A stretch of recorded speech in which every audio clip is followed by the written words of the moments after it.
Good morning. Welcome to your program, Your Agenda, here on Cignal TV, One News, Channels 8 and 250. I'm your host, Cito Beltran, welcoming you on this Monday, the 25th of September. And I do hope you are all well, you are all healthy, and you have a lot of stuff to look forward to, reason to get out of bed, and to be grateful. Ako po grateful because ilang tulog na lang balik na ang commander ko. Anyway, okay, there seems to be some feedback there, but anyway, welcome to the program. Thank you for being subscribers of Cignal TV. Thank you for those who watch us via Facebook and on YouTube, as well as those who have the Cignal Play app. Maraming salamat po to PLDT for their home fiber optic internet and supporting the program because it allows us to broadcast wherever they have the facility. Today, as I mentioned, September 25, we will have a double feature. We are going to feature the topic about the smog and the VOG. Okay, pag-uusapan po natin yung medical concerns related to smog and VOG. A lot of you are probably thinking, oh, malinaw na, wala nang haze, wala na raw lumalabas kay Taal, and in Metro Manila, nabawasan na daw. But ladies and gentlemen, it is now that you should worry because the effects of smog and VOGs don't hit you until later. And in the case of the smog, it tells us, it has revealed, it exposed, last Friday exposed the fact that we have an air pollution problem in Metro Manila. And until Mother Nature showed that to us, or God showed that to us last Friday, we would not have even realized that we are, in a way, in a gas chamber. Okay? Hindi ko naman po palalalain na sasabihin nating dead chamber, but it's in a gas chamber because last Friday, there was no wind factor or mabagal daw yung mga atmospheric wind circulation. So the pollution got trapped in Metro Manila, which only tells us we are generating too much pollutant. After we talk about the medical concerns with smog and VOGs and pollutions, we will talk about financial technology, fintech, related to digital payments, etc. We will be featuring a company and we'll tackle that in a while. But first, let's go to our daily starter. And the daily starter is from John Chapman, Benedictine monk John Chapman. He's an English Benedictine monk, and he says, pray as you can and do not try to pray as you can. Okay, and I chose this for today because it's doing the rounds, and a lot of people are realizing that when it comes to prayers, they have essentially been going the wrong way about it. Bakit ko sinabi yan? Because people tend to think that long prayers will impress the Lord.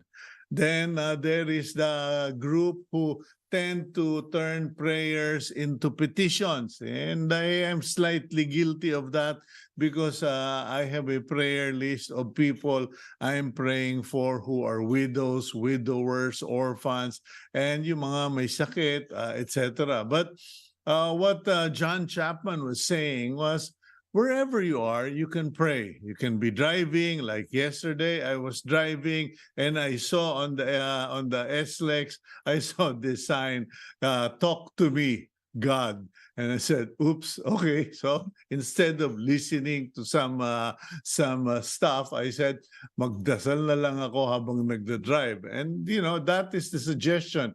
Wherever you are, whether you are in your bedroom, office, you're going for your walk, you are jogging, you are on the treadmill, instead of watching some movie, you could pray because, ladies and gentlemen, I can tell you, I can testify to that. The power of prayer is far greater than anything you can imagine. I have seen that in my life and for the people I've prayed for. So, John Chapman's advice, pray as you can and not as you can. And if you feel like it, just have a conversation with God because that's what prayer is all about. Let's now go to the front page of the Philippine Star quickly. Disturbing front page headline and photos.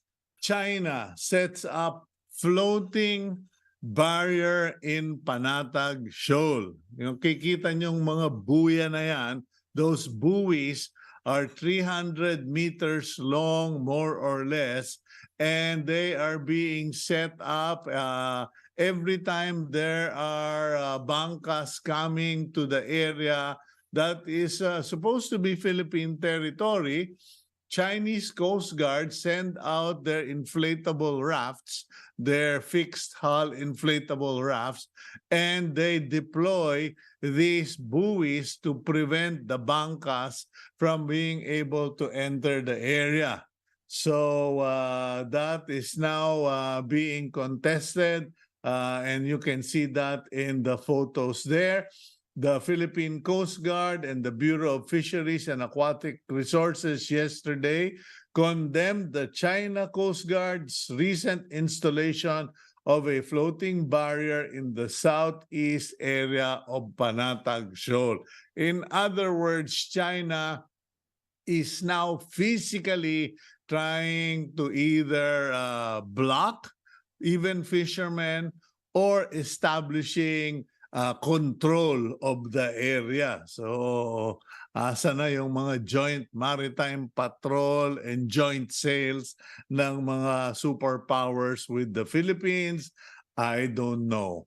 At the top of the front page, the header goes, retailers urge government lift rice price caps. Okay, retailers are saying that there is now sufficient supply, the harvest is coming in, and people are voluntarily pricing their rice at the suggested price of 41 and 45 per kilo.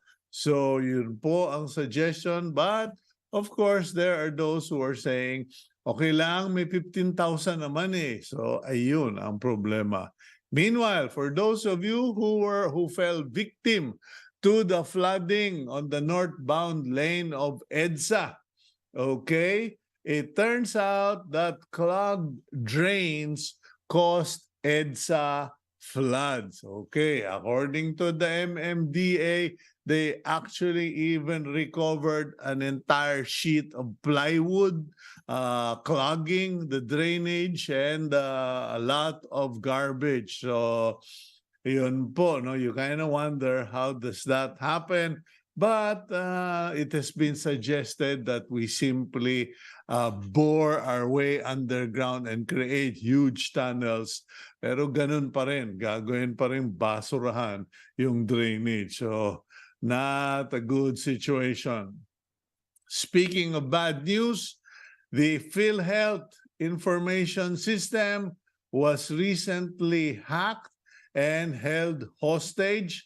And the PhilHealth hackers demand $300,000 according to DICT.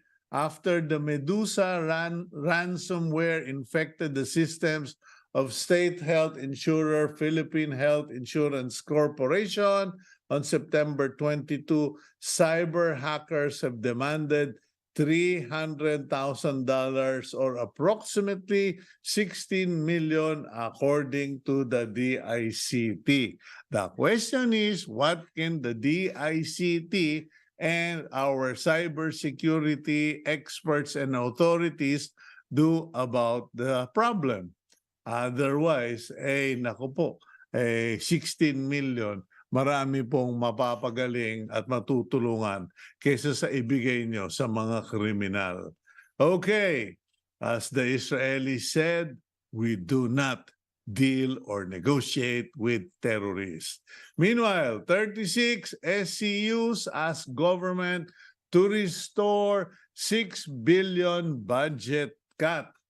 36 state colleges and universities whose funding was cut in the proposed national budget for 2024 are calling on lawmakers to restore the 6.1 billion that they removed and instead increase SUC funding amid the higher education crisis that the government must address. It turns out that 6 billion that the congressmen and congresswomen removed from the budget was supposed to be for capital investments, meaning for equipment, buildings, facilities, etc.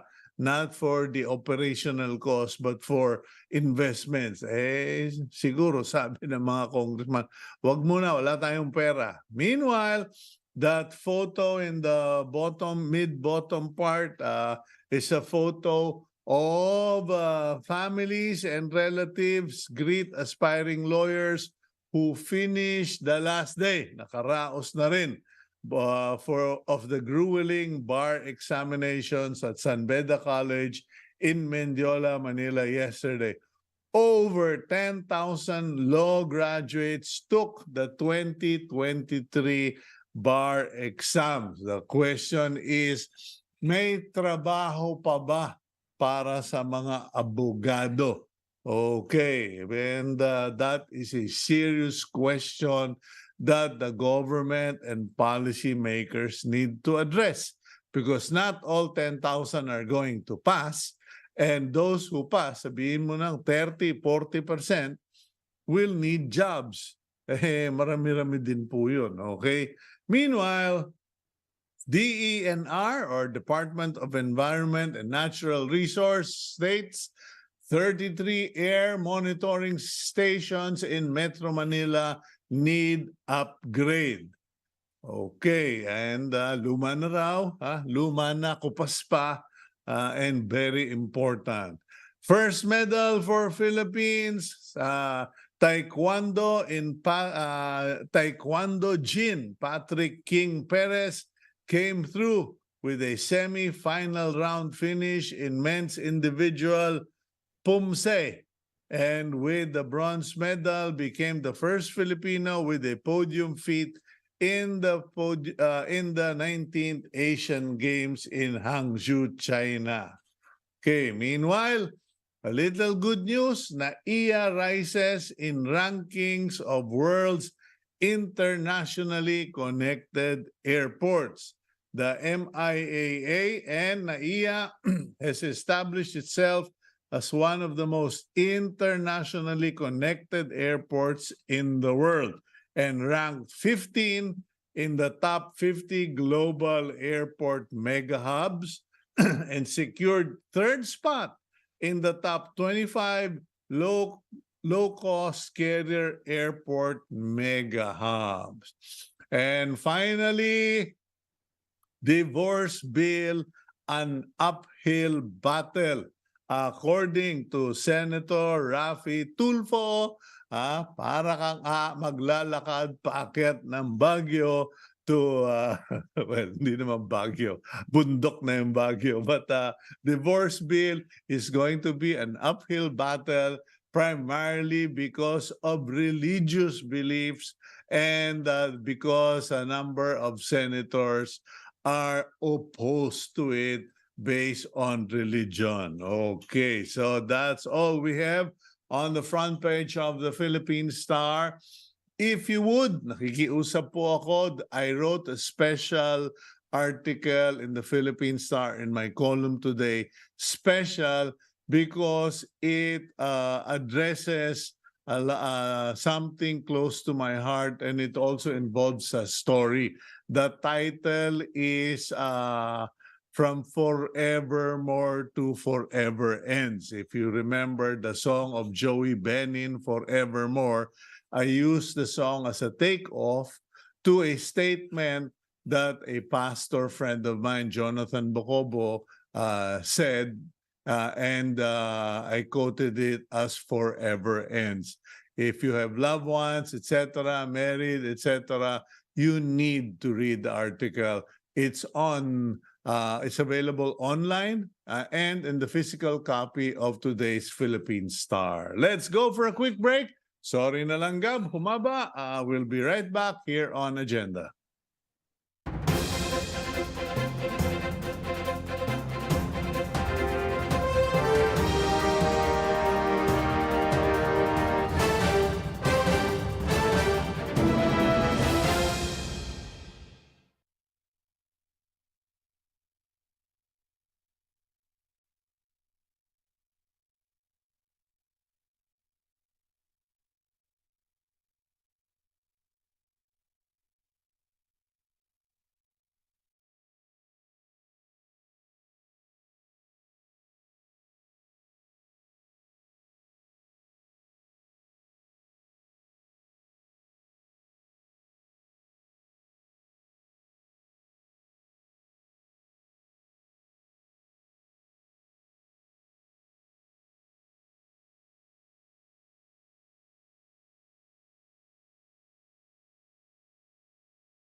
Residents in Metro Manila got worried last Friday when the urban area was blanketed in haze. Initial reports suggested that it is volcanic smog or VOG from Taal volcano. But government officials clarified that it's actually smoke fog or smog. The Department of Science and Technology explained that smog does not have sulfur dioxide, unlike VOG. Smog is also usually caused by air pollution from vehicular emissions. Still, authorities told the public to wear face masks to avoid negative health effects. How can we further protect ourselves from the effects of smog and VOG? Let's further discuss this on today's agenda. Dr. Charry Solidum-Sta works as an internist-pulmonologist at Rizal Medical Center. She became a doctor in 2014 and passed the specialty board examinations in 2019. Good morning, Dr. Charry. Welcome to the program Agenda. Good morning, sir. Okay, Kuya Cito na lang. Huwag na, sir. Okay. Anyway, Doc Charry, para tayong kakanta sa concert. Pareho pa tayo naka-green. Anyway, well, it's an appropriate color because green represents the environment.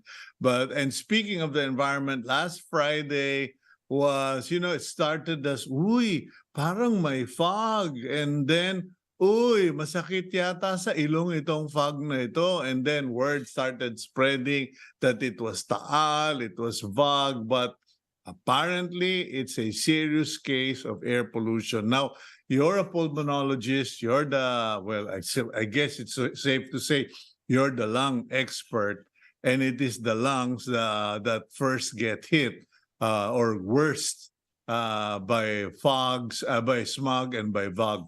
What are the long-term first yung short-term effects ng mga ng smog and VOG, Doc Charry?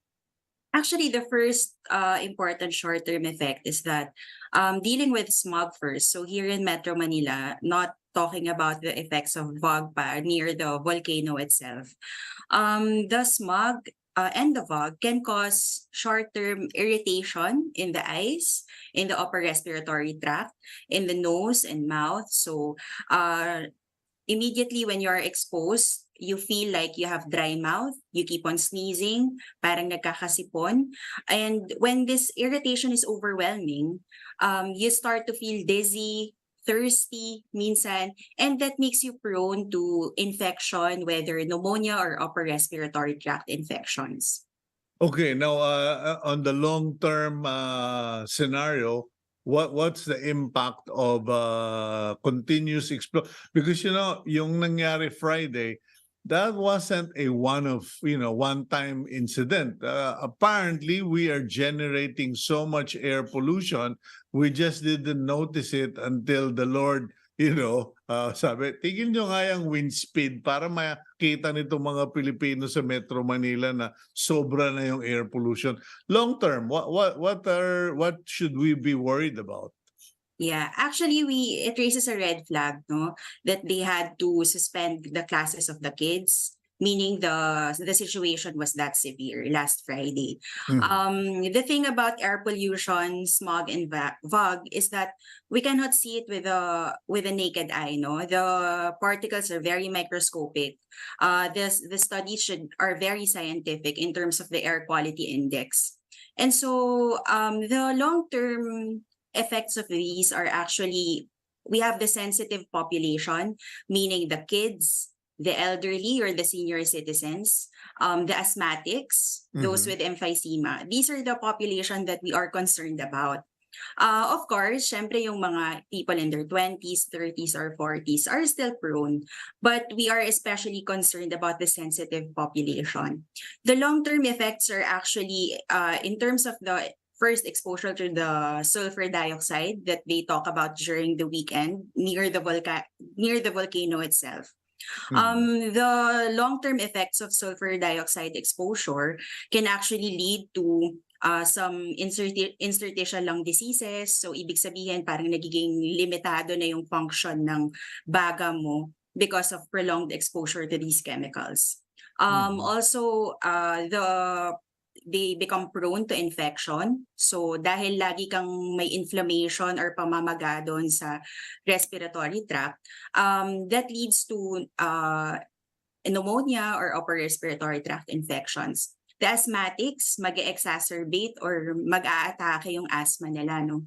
Because of prolonged irritation. Also those with COPD or emphysema, yan din yung iniingatan natin.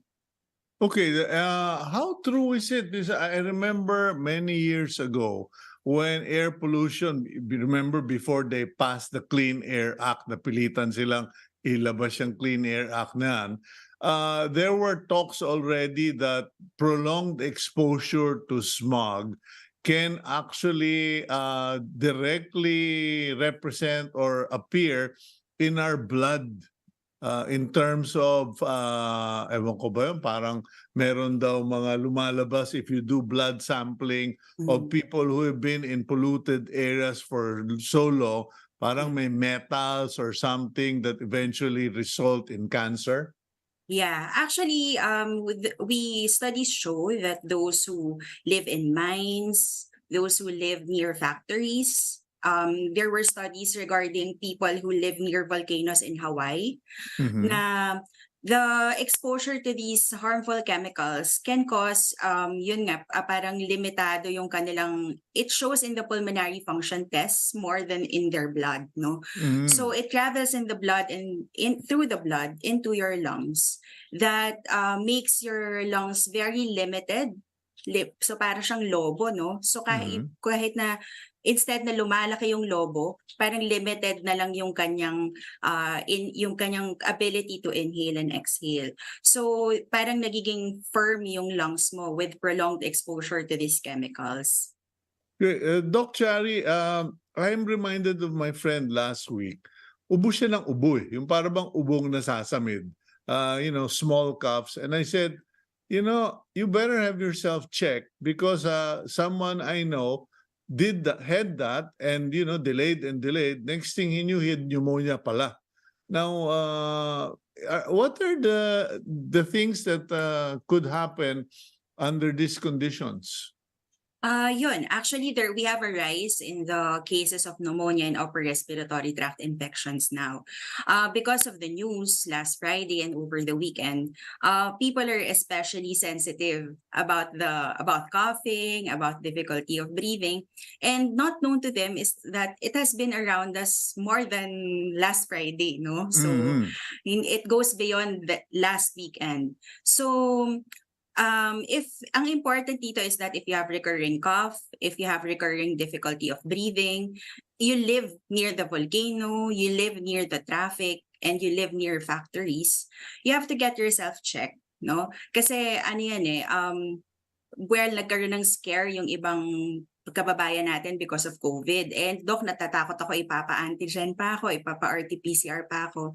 But we are more prone now because of the recent events of the smog and fog, no? So it's important to have yourself checked, get an x-ray, and get an expert opinion regarding that condition. Okay, now people were told stay indoors, wear a mask, etc. And I was like, I don't know about you guys, but I'm out of town. I'm getting out of here. I've known that even staying indoors, kahit na kung maswerte ka, kaya mong mag-aircon or going to the mall, is that really a safe alternative? Or, how do you even know that the air quality in your house is still okay? Yes. Actually, the advice is to stay indoors. That's the most that we can do. Kasi hindi naman natin mapigilan yung sarili natin to breathe in the air around us, no? If you live near the volcano, it's probably best to move away from your residence in the meantime. It's best to stay indoors, just to limit our exposure, no?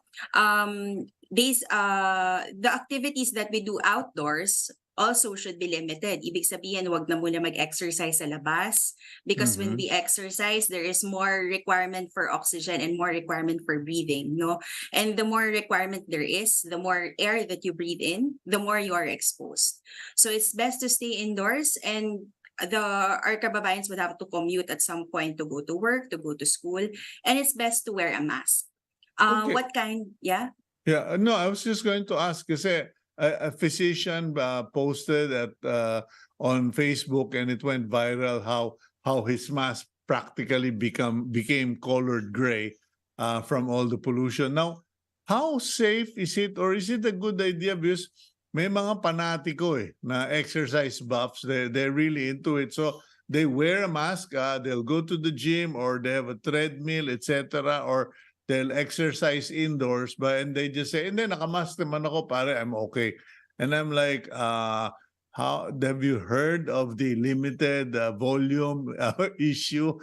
Doc Charry, paki-explain na lang ngayon na having a Yes. mask may not be a good idea.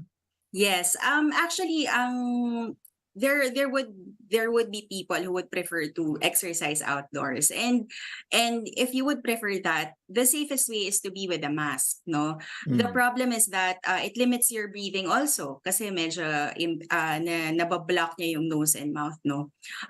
But there are people who have high tolerance with that, with high pulmonary functions, lalo kung fit ka talaga. And if you're okay with that, that's your tolerance, but other people would not have it that way, no? So if you cannot afford to have a mask while exercising outdoors, you have to do it indoors. And it's an important advisory also that in terms of mask wearing, the fit would be important, no? Kasi we see a lot of people naka-mask nga, nakababa naman, no? So the fit would be more than the type of mask that you are wearing, the fit would be important.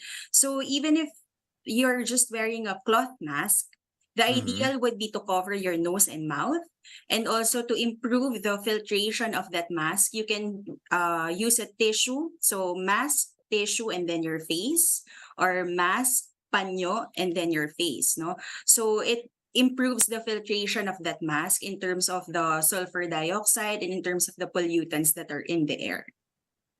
What about the breathing process, Doc Charry? No, I'm not being esoteric here, but I actually recently watched a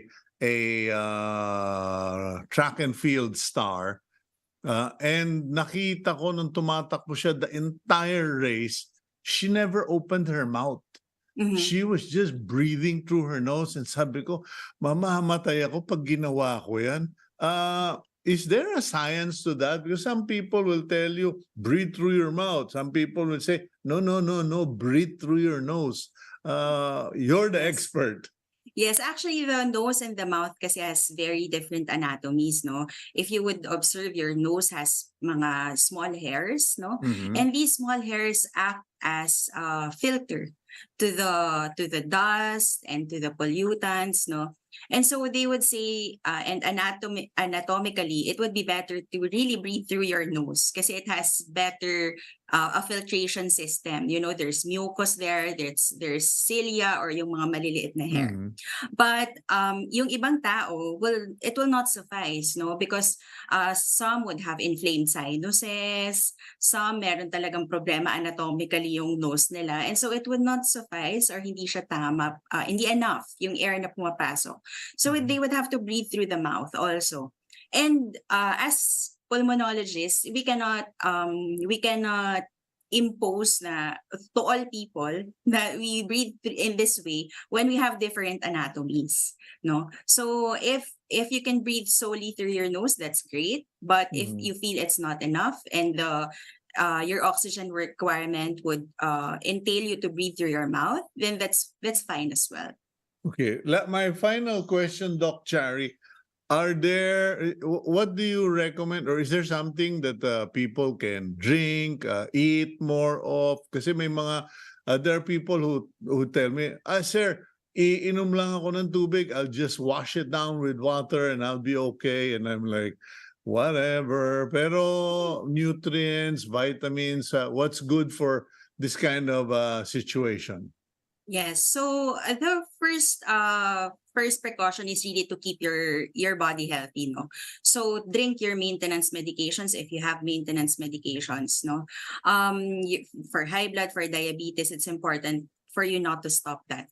Particularly important is for those who are asthmatic, those who have emphysema or COPD. They usually have mga maintenance inhalers. It's important for you to always have access to that and continue that.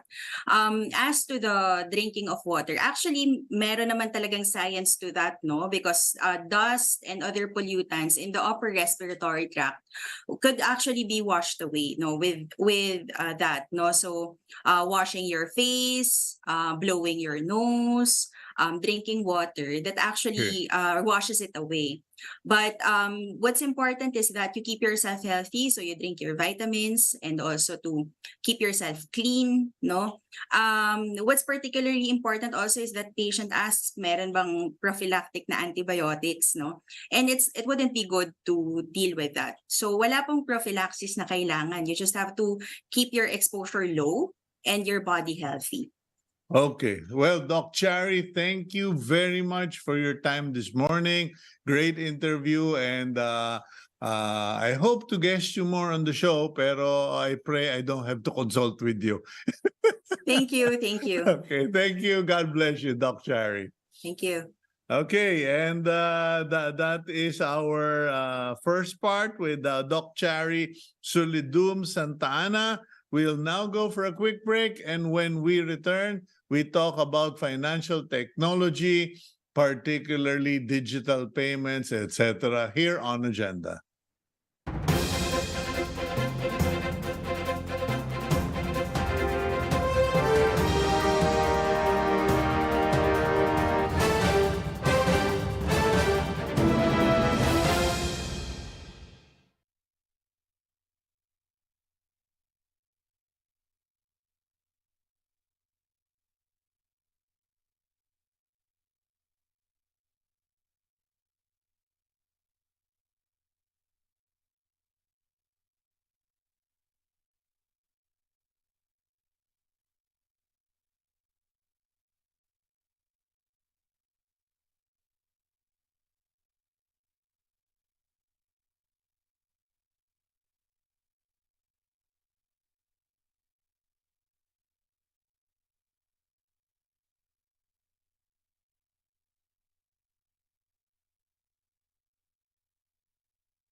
42%. That's how much digital payments accounted for in terms of total retail payments for businesses, individuals, and by the government in 2022. Based on the Bangko Sentral ng Pilipinas' 2022 status of digital payments report, digital payments were only 1% of the total in 2013. It rose to 10% in 2018, 14% in 2019, over 20% in 2020, and more than 30% in 2021. As for 2023, the BSP said that the country is on track to shift half of all retail payments this year to digital from cash. These numbers should come as no surprise, as the Philippines is tied with Indonesia for the highest number of Android smartphone users that use their gadgets for mobile payments. That's according to multinational cybersecurity firm Kaspersky. And despite the rising incidents of phishing and fraud in the country, cashless payments have continued to gain traction, according to officials. Is the Philippines ready to fully adopt digital payments in the country? Let's discuss that further on today's agenda. Jojo Malolos currently serves as the Chief Executive Officer of Paymongo. Prior to this, Malolos served as the CEO of JG Digital Equity Ventures Incorporated and of Data Analytics Ventures Incorporated of the Gokongwei Group. He was also a co-founder, CEO, and chairman of GoTime Bank, a licensed digital bank operating under the supervision of the Bangko Sentral ng Pilipinas. Good morning, Jojo. Welcome to the program. Good morning, Cito. Salamat. Thank you for having me here. Okay, we're talking about digital payments. Now, why is there this special effort and goal setting from the Bangko Sentral that the Philippines must be at least 50% digital based in terms of payment and onwards? Why the pressure or the goal setting? Well, in 2019, they developed what they're calling the Digital Payments Transformation Roadmap. No, so this is hinged on the objective of the government on financial inclusion. No, so what they wanted to see is that can we extend financial services to the base of the pyramid, no, to those who are unbanked, those who are underbanked, because they feel that financial inclusion will actually spur economic growth. No, when you're able to bring these financial services to the unbanked or banked, those who are basically using commerce with cash, it helps improve the growth economic growth of the entire country. So this is parang sinasabi nila is that if you're able, since maraming tayong may telepono, everybody has a phone, and then by virtue of everybody having a phone, if we put in their financial services and they actually use it, then there's going to be a lot of savings on transactional costs, cash handling, etc., etc. But for the past several years, it has always been a holy grail. Ang hirap magbigay ng ang hirap magbigay ng facility sa mga unbanked or banked, particularly in the remote economies, so that they will be using it as a means by which to pay, as a means by which to do commerce. No, however, in the pandemic, really helped us a lot, and then basically it proved that people will actually, dahil na-force sila kasi ayaw nilang lumabas ng mga bahay, and then they were forced to do payments. May Lazada ka na, may Shopee ka na, and then able to go to internet without having to pay cash. No, although some may cash on delivery pa rin, but it has really improved the passion or the behavior towards using digital as a payment. No, so this is the main gist of the Digital Payments Transformation Roadmap, wherein by using innovation and technology, particularly financial technology, you will be able to convince and bring forth financial services to the unbanked, and therefore helping them maximize their contribution to the economy. Okay, now you put up a company, or you are the Chief Executive Officer of Paymongo. I have to be honest. When I first saw the email, I was like, ano ba ito? Paymongo. Pay and then Mongo. There are two different visions. The two different visuals. So What is this company all about? Okay, so as part of our contribution to the digital payments transformation roadmap, Paymongo is another financial technology company, meaning it's a fintech, and what it does is that we also target small and medium enterprises and bring them to the internet, right? So if you will notice, maybe to be more familiar with it, maybe when you buy something from Lazada, and then you're going to pay already, you're going to the checkout, may makikita ka na doon, how do you want to pay, right? How do you want to pay? Do you want to pay with GCash? Do you want to pay with credit card? Do you want to pay with direct online banking or buy now, pay later? That's essentially what Paymongo does. But what it does is that it brings this ability to the small and medium enterprises, those who always have to do commerce, internet commerce or e-commerce by payment by cash. So what we do is that kahit na maliit kang enterprise, we're able to give you the capability to have customers who have different payment methods. For example, you're selling halo-halo, no? And you decided na magbenta ka rin online, no? We have a company called Bebang's Halo-Halo who basically sells halo-halo online. But what we do is that we provide facility and infrastructure wherein you extend your product to different types of customers. Hindi lang yung may GCash, hindi lang yung may Maya, hindi lang yung pati yung mga may credit card. So what it does is that it expands your horizon or payment horizon to more customers. So, and we do this for a lot of SMEs, those who are selling kahit na mga simpleng goods like their favorite pasta, their favorite barbecue, and we bring them online and giving them opportunity to actually succeed in terms of bringing their products to the customer. So ganun yung structure ng Paymongo. We have the innovation that will bring you to the internet, and then that will expose you to different markets who pay via different means. They pay by GCash, they pay by Maya, they pay by credit card or debit cards. So it expands your customer base. Okay, so you become like a receiving processing center for payments in whatever form.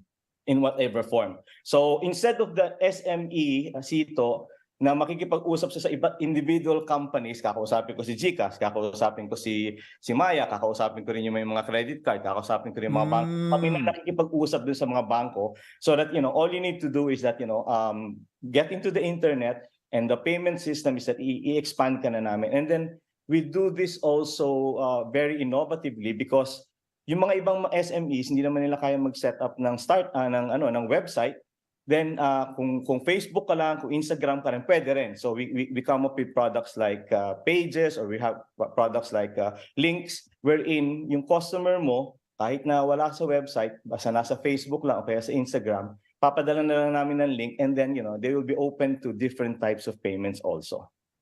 Okay, so what happens is because there are stores, sorry sir, wala po kaming credit card terminal dito, or hindi ho kami nag-accommodate ng Paymaya or ng GCash ganito. Kasi sir, lahat yan a-applyan pa namin, ang tagal ng processing, etc. And some don't accept checks. Tinatanggap pa ba yung mga checks ngayon? Wala na, kukunti na lang ang gumagamit ng checks. Normally, mga corporates na lang ang gumagamit. So that's a good example, but we're doing this online. We're bringing MSMEs online. So sa internet na sila nagpupunta. So imagine if we're able to bring as many merchants as possible into the internet and then actually makpagbenta sila doon.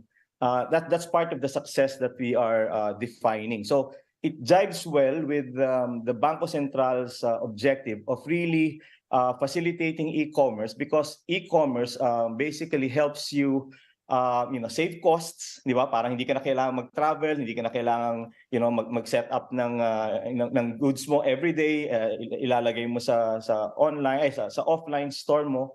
So this is our business. Our business is that you're not just accepting payments for goods bought online.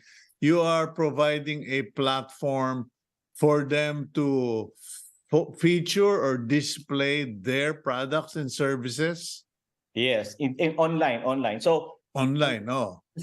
that's now the ano technology and innovation, di ba? Ang So, dami-dami nagbebenta online, right? So para kayong para kayong social media manager or parang kasi may mga ganun may mga companies who provide social media management, meaning we will create the platform for you, we will make sure that your posts are regularly placed, your message are there, and Yeah. that you are updated with inquiries, etc. So we are an internet payments facilitator or e-commerce payments facilitator. So yung Okay. e-commerce mo, whether meron ka sariling website o whether padaanin mo sa TikTok, padaanin mo sa Instagram, padaanin mo sa Facebook, we will support you with the different payments. No? So it helps a lot of MSMEs kasi dati ang ano lang nila is, hindi ako tumatanggap ng credit cards eh. So pag hindi ko tumatanggap ng credit cards online, then you lose customers who only wants to pay with the credit card or debit card. Kung minsan sasabihin mo, hindi, cash lang po ako, hindi ako tumatanggap ng GCash. Then online, you miss the opportunity to get people who are really using GCash as a payment. No? So this is part of what we are helping the Bangko Sentral with, which is making this a lot easier for the consumers or the merchants to use so that they really join the internet economy. Okay, so it is a merchant and Paymongo working together to tap more customers. Now, what's it gonna cost? Well, we have standard costs. Kasi ganito yung nangyayari, di ba? Parang ang nangyayari is that because of the convenience that we're able to provide you, hindi ka nakakausap separately with all of these banks, with GCash, with all of these payment facilitators. This payment with all of these payment companies, these companies are charging, no? Nagcha-charge sila ng certain fee every time they are used as a payment, and for that we basically charge a little over what they're charging us, no. Now, bakit ganon? Bakit kailangan gumastos ng mga merchants? Pwede namang hindi. Because of the convenience that we're providing them, and because of the way that, for example, the GCash of this world, the Maya of this world, they pay a small premium. Right now, they pay a small fee. Between 1 to 2% for mga wallets, between 2.5 to 3.5% or pag gumamit ka ng credit card. But that's part of the objective of really bringing their products and services to the market. They will pay for that anyway pag nakipag-usap sila sa mga Mastercard, sa mga Visa. So, and then eventually, as part of the transformation roadmap of the central bank, we are also gearing towards less cost. Because of the new technology that are coming in. No? For example, ngayon meron ka ng mga QR, di ba? Maybe sometimes you pay by QR, and normally that's a lot lesser in terms of cost. And so we're also trying to why is the QR code payment less expensive? Kasi napansin ko yan. I ordered something last month. And yung suki ko, she said, sir, wag na yung cellphone. Ito, padala ko sa'yo yung QR. And I was like, pareho naman yun Tapos napilitan pa ako mag-aral nung QR na yun. But why is that beginning to be the preferred system? Well, first, it is going through the rails of Bangko Sentral, no? Parang, and siyempre si Central Bank wala naman yung mga other charges, no? So if the Central Bank is able to really propagate the use of QRPH, that means that siya yung basically parang clearing house mo by which all of the payments are moving forward, no? Wala ka ng GCash, wala ka ng Visa, wala ka ng Mastercard who normally charges all of those because it's now interoperated within the realm of Bangko Sentral. Technically mas mababa siya, and a lot of economies are already going that route, particularly the Southeast Asian route. At saka isa pa, Cito, mas madali ito talaga dun sa mga unbanked. Mas madali talaga yung maintindihan ito dun sa mga remote economies, no? For example, pag may nagbebenta na ng mga favorite halo-halo nila or favorite adobo, normally they're now accustomed to using the QR, and I think this is part of the trust really of the central bank to move it along this line. And then I assume that because you use a QR or a QR code as the address, there are less mistakes of inputting the wrong number, Yes. etc., or the wrong name. Kasi pasok na agad ang lahat ng information kung anong binibili mo, kung magkano, di ba? So once you use it, all the information that you are supposed to put in pag credit cards o kaya pag GCash siya are no longer hindi ka na kailangan dumaan sa ganung klaseng behavior. But who sets up the QR? The vendor or Paymongo? Both. So the Paymongo sets up a QR to facilitate and to connect you to yung banks na gusto mong gamitin na may QR, no? For example, we can create a QR for Paymongo, but the Paymongo QR now will be accepted by all of the other banks, depending kung anong ginagamit mong QR, no? So and the merchant also can come up with the respective QR, provided that if in case they want that transfer of funds to go to their bank account, that's connected to the QR. Yung QR ba, Jojo, is that institutional? Is that strictly for companies, or can a guy like me, instead of having to send my number all the time, ito na Joe, ito na yung QR code ko pa, and is it complicated? Well, dati parang it's very complicated to appreciate and understand it, but it's really a tool where a lot of information can be put in, right, to represent a certain purpose. For example, maybe napansin mo rin, Cito, na pag nag-exchange ng business cards ngayon, hindi na sila nagbibigay ng business card. That's what I do. I use a QR when people ask for my calling card. Yeah, so kasi it's really it's really information na nakukuha mo na, and the technology basically gets that information through the QR, no? And then you can also use it in payments. You can also use it in deliveries, right? So sometimes maybe you will also notice that pag may nag-deliver sa'yo ng pagkain, instead of cash, you can also pay by GCash, tapos i-QR to QR mo na lang. So yung QR na ginagamit ko, hindi, but it's a different QR. Yung QR for a business card is a different QR for Paymongo payments for whatever. So madidetermine ng QR kung yung ginagamit niyang QR, yung tinitingnan niyang QR is basically has payment information or may payment facilities that will allow them to do that. So the reason why we're also focused on launching our QRPH product is because this has the potential of really reaching out more. Hundreds and thousands of SMEs are now, because of this technology, yung mga SMEs are very, very comfortable using that. If you will notice, pag pumunta ka sa isang sari-sari store, sometimes they already have they accept payment using QR, and we are going to take advantage of the fact that this has become a very, very good communications tool. At saka communications tool for merchants or mga SMEs, even the sari-sari stores, because there's a very, very good element of trust and confidence on the security of the facility, the QR facility. Okay, Jojo. For those who are interested to learn more about Paymongo, where do they go? Do you have a website, etc.? Yes. So Paymongo is you can reach us through paymongo.com, and you'll be able to see there the onboarding processes, and then you will be able to see there how you can apply if you're interested. And sometimes we also go through trade fairs wherein we introduce this to a lot of SMEs, and then it's very, very easy to onboard. It's very, very easy to apply, and sometimes within that trade fair, you'll be able to already be able to onboard you. So paymongo.com, and if you are a startup or an SME who wants to put your business on the internet, and then be open to a lot of payment methods and channels. You can register with us through paymongo.com. Okay.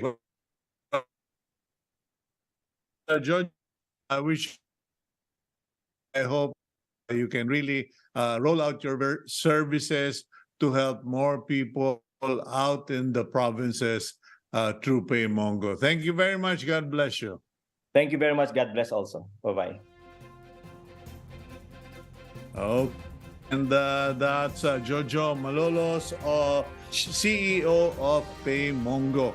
Let's now go to our blessing the week, and here it goes.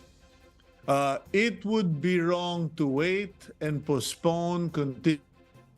He who takes the road of latter or later ends up on the road of never. Do not turn life into a perpetual waiting room. We pray that you will take this lesson to heart. Go out there and do what you've always been. Bless the work of your hands. Thank you very much. I'm Cito Beltran, thanking you and asking you to keep it here.